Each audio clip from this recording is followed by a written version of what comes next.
When I reviewed Granblue Fantasy Versus back in February of 2020, I said it stood out as a great fundamentals-driven and uniquely approachable anime fighter that was held back by just a few key issues: an overly convoluted and dull RPG mode, only 11 playable characters, and dated delay-based netcode. Now, the developers probably didn't use that as a checklist for things to improve in Granblue Fantasy Versus Rising, but they may as well have, because I'm thrilled to see that they've corrected all of those issues and then some.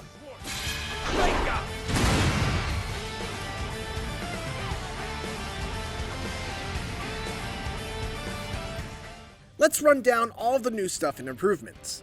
The newly renamed Story Mode is now a much brisker version of the base game's campaign that trims all the fat while also adding a new chapter. The fighting system has been completely overhauled for the better, adding several exciting new mechanics.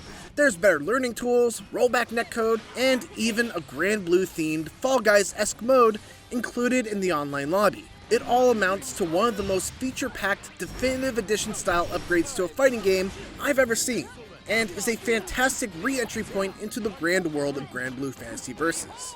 I'm not going to go in depth on every single mechanical change made to the core fighting of Rising, because there are quite a lot, but the biggest ones are the removal of universal techniques added after launch like Overdrive and Tactical Move, a brand new variation of special moves called Ultimate Skill, a resource called Bravery Points, and then a handful of powerful abilities that use those Bravery Points. I personally didn't keep up with Granblue when Overdrive and Tactical Move were added, so I can't quite comment on how their absence feels, but I can say that the new additions are all great. Ultimate Skills are new variations of special moves that add all sorts of powerful new properties to existing moves at the cost of 50% of your special meter. As an example, the ultimate version of Catalina's Frozen Blade shoots out a massive blade from full screen distance that goes through most projectiles and can crumple the opponent and allow her to get a combo if she's positioned well enough, forcing you to think twice before throwing a projectile at her when she's got 50 meter. Other characters, like Siegfried, can use the ultimate version of his down special to just straight up carry his opponent from one end of the stage to the other. In addition to that, these moves can also uniquely be used even while on cooldown. It's just a ton of utility added to every character. There's a lot of freedom to create new combo routes depending on whether you want big damage, a hard knockdown, or add a corner carry, and it stacks another layer onto the meter management game, which improves the thoughtful decision making that's central to any great fighting game. Bravery Points, meanwhile, are a resource that's tied specifically to two new abilities: Raging Strikes and Brave Counters. Brave Counters are simple. You press two buttons simultaneously while blocking to push an opponent off of you at the cost of 1 BP. Raging Strikes, however, are massively powerful attacks that can be used during a block string to crush an opponent's guard if they are just sitting there blocking.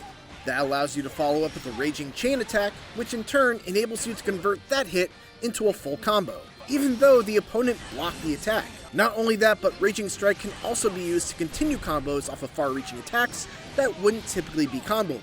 On paper, that may sound busted, but Raging Strikes are very smartly balanced, much like Drive Impacts are in Street Fighter 6. For one, they're super slow, and if they're being used predictably, you can either just interrupt them with a jab, an invincible reversal,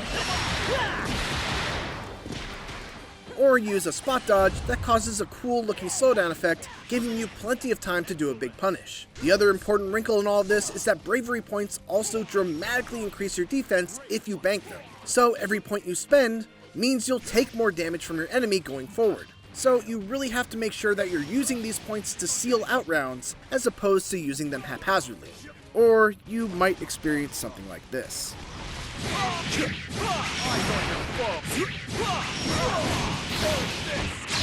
Point of no return. They need me.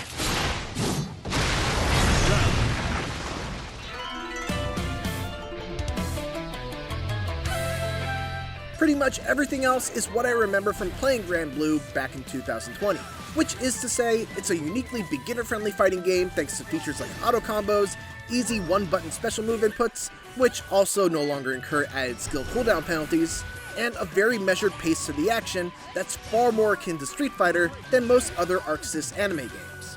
What is new for me, as someone who only played Granblue at launch, is the vast majority of the roster. It's shot up from a paltry 11 to a very respectable cast of 28, thanks to Rising including all the DLC over the last 3 years, plus 4 entirely new characters. Even as someone who didn't play the mobile gacha game and didn't watch much of the anime, the playable roster in Granblue is stellar. Every character is just bursting with personality. There's a great spread of different archetypes, the super moves are gorgeous,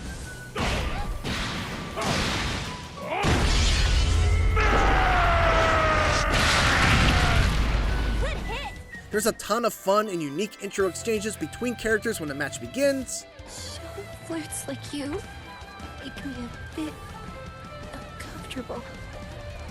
So Yikes, man. And just in general, the character designs themselves are spectacular. The 4 brand new characters, Nier, Grimner, Anila, and Siegfried, all live up to that standard as well. My personal favorite is Siegfried, who is a Dragon Knight infused with dragon blood and fights with a giant sword that hits like a truck. He's also able to sacrifice some of his health for a power buff that increases his damage up to 3 times, boosting his already insane damage output even higher.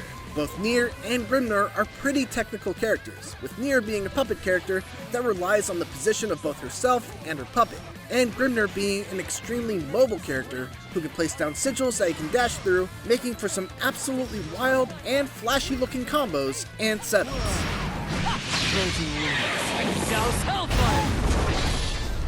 Adieu. Terminal vortex!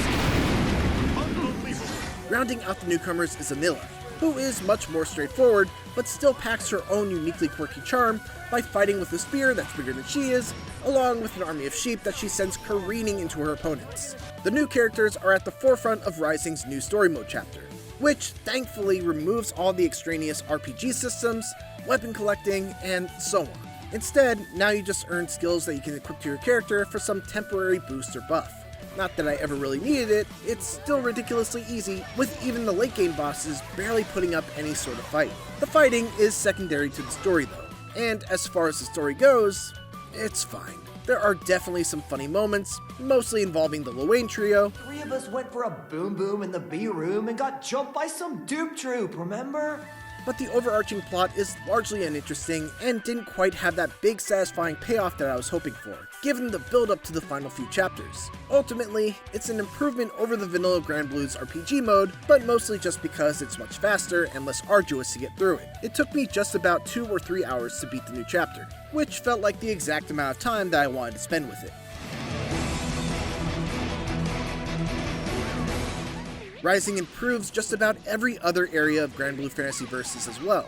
Its training mode and learning tools are all far more fully featured, with a more detailed frame data display, quick character guides that give you an overview of what a character excels at and what buttons you should press at different ranges, on top of practical combo trials that give you combos for every situation, from anti-airs to counter-hit anti-airs, corners, and combos for when you hit your opponent with a raging strike.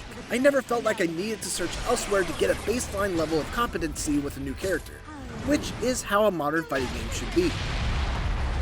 The charming chibi avatar lobby system also returns from the base game, though this time it's been greatly expanded to be an actual virtual social hub where you can play soccer, go to the arcade and play a crane game for collectibles, queue up for ranked and casual matchmaking, or park next to one of the seemingly hundreds of arcade cabinets to play with other people in the lobby. It's not quite as impressive as Street Fighter VI's Battle Hub, and the performance is a little chuggy once you enter, but it's still a fun way to meet new players and experience online play in a way that goes beyond just endlessly queuing for matches. Of course, if that is what you want to do, you can still do that too.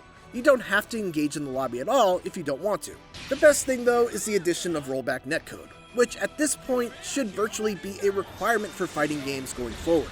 Online play feels as smooth as can be, on par with bar setters like Street Fighter VI, Guilty Gear Strive, and Killer Instinct. Then there's Bruise, which is, as crazy as it sounds, a Fall Guys-inspired game within a game that uses the lobby's chibi anime avatars in a platforming battle royale mode. And you know what? It's pretty fun. It combines Mario Kart-style item pickups with frantic platforming foot races, resulting in an absolutely chaotic mode that had me shouting and hollering in all the same ways that Fall Guys does. It is very obvious that Bruise is not meant to be a main attraction. There's no ability to create a custom lobby, there's only a small selection of minigames to play right now, and some of those, like this wave survival game, go on for a bit too long. Still, it's a fun diversion and is especially a nice addition for those who opt for the free version of Rising, which includes Bruise and a rotating selection of 3 playable characters, plus Gran. For my friends and homeland.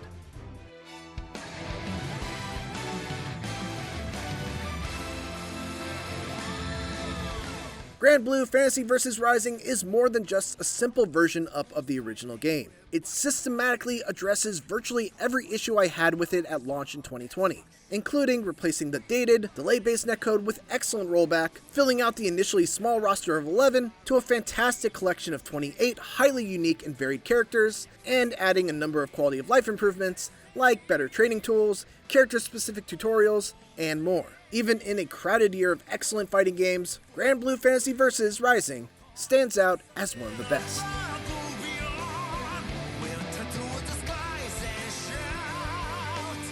For more fighting game reviews, check out our reviews of Mortal Kombat 1 and Street Fighter 6. And for everything else, keep it here on IGN.